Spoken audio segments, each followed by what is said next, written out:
कहावतों में खूब कहा जाता है कि आताताइयों के हौसले रौंद दिए जाएंगे। कहावतों में यह भी कहा जाता है कि दबंगों की दबंगई को मसल दिया जाएगा।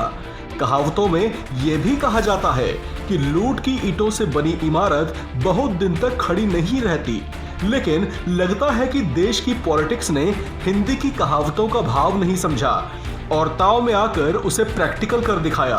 देश में बुलडोजर बुली यानी गुंडई करने वालों के डर का ब्रांड मार्क बन गया है।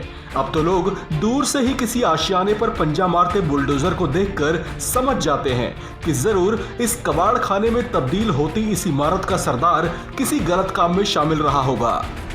लेकिन बुलडोजर के इस सियासी ब्रांड मार्क को लेकर कुछ और बातें भी की जा रही हैं। कहा यह भी जा रहा है कि सियासतदान इस बुलडोजर का इस्तेमाल कंसेंसस यानी जन भावना को तृप्त करने के लिए कर रहे हैं, क्योंकि यही जन भावना या कंसेंसस 2024 के लिए चुनावी हवा बनाएगी। लिहाजा उत्तर प्रदेश में हिट हुआ बुलडोजर अब धीरे धीरे देश के अलग अलग राज्यों में अलग अलग कारणों से सुर्खियां बनने लगा है। इसकी शुरुआत हुई सबसे पहले उत्तर प्रदेश से, जहां योगी सरकार अब तक गुंडे, बदमाशों और माफियाओं की हजारों करोड़ की संपत्ति पर बुलडोजर चलवा चुके हैं।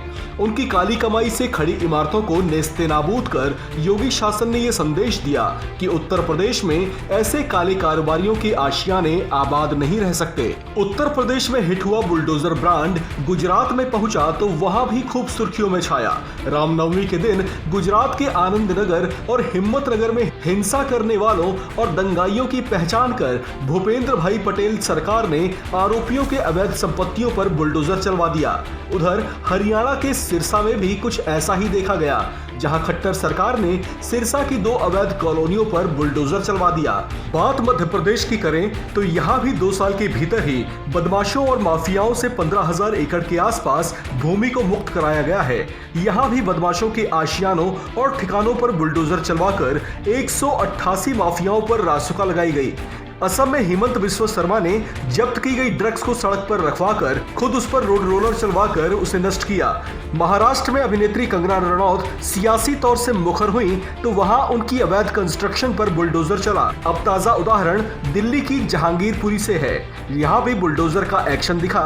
दिल्ली एमसीडी ने यहाँ अवैध निर्माण को ढहा दिया है। देखिए, हम हर काम कानूनी करते हैं और इस मसले में चूंकि सिविक एजेंसी का एफर्ट है तो सिविक एजेंसी जैसा कहेगी वैसा हम करेंगे। Thank you. आदेश मिला है क्या?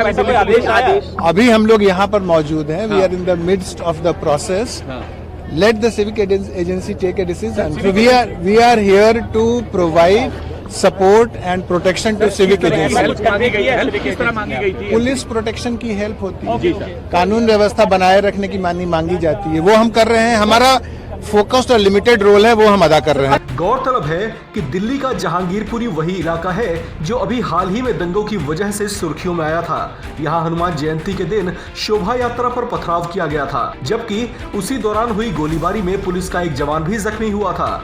उसके बाद से ही इलाके में तनाव की स्थिति बनी हुई थी।